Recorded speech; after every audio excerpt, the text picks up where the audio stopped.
কিন্তু গার্মেন্টস মালিকরা বা অন্য মালিক হোক, শিল্পপতিরা, পুঁজিপতিরা, ধনীরা, তারা গুলি করে হত্যা করে, না খাওয়ায় মারে, ভবনে চাপা দিয়ে মারে, আগুনে পুড়িয়ে মারে, তাদের বিচার হয় না।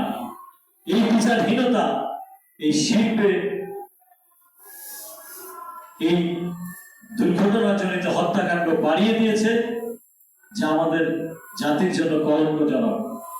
আন্তর্জাতিক বাজারে আমাদেরকে এই জন্য অনেক নেতিবাচক পরিণতির সম্মুখীন হতে হয়। সেটা আমরা চাই না। নিরাপদ কারখানা চাই, মানুষ হিসেবে বাঁচতে চাই। সেই লড়াই নানাভাবে চলছে। তাজরিন ফ্যাশন এবং রানা প্লাজার শ্রমিকদের ক্ষতিপূরণ আদায় সংগ্রাম কমিটি, তার সাথে আমরা বাংলাদেশের শ্রমিক আন্দোলনের সকল নেতাকর্মী যুক্ত হয়েই এই দাবি আমরা আদায় করবো ইনশাল্লাহ। সেই ঘোষণা দিয়ে আজকের এই সংবাদ সম্মেলনে সেই ঘোষণা আপনাদের সামনে দিতে চাই। ধন্যবাদ।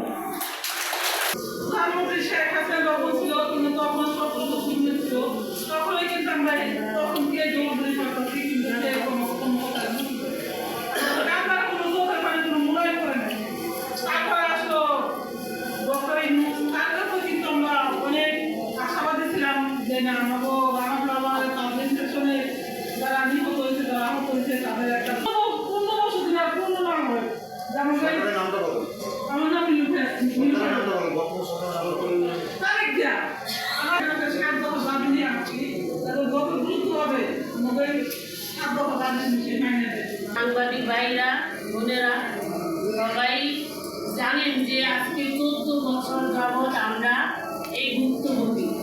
কিন্তু আমরা এতদিন ধরে অনেকভাবে অনেক জায়গায় ঘুরছি, কিন্তু কোনো কিছুর ফলাফল পাইনি।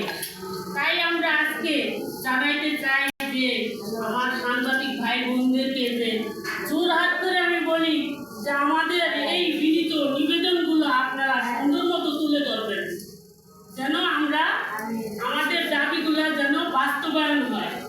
তাই আমরা আজকে এই 7 দফা দাবি নিয়ে আজকে এখানে বসছি এবং সবাইকে জানাইতে চাই যে আমাদের যে বর্তমান সরকার তারেক জিয়া এবং তার বাবা যে ছিল জিয়াউর রহমান, সে নাকি শ্রমিকের বান্ধব ছিল এবং শ্রমিক নিয়ে কাজ করছিল। তাই তাকে জানাইতে চাই যেন আমাদের এই তাজরিন রানা প্লাজারের এই দাবিগুলো যেন অতি শীঘ্র এবং অতি তাড়াতাড়ি যেন বাস্তবায়ন হয় এবং আমাদের যেন সুদৃষ্টিতে তাকায়।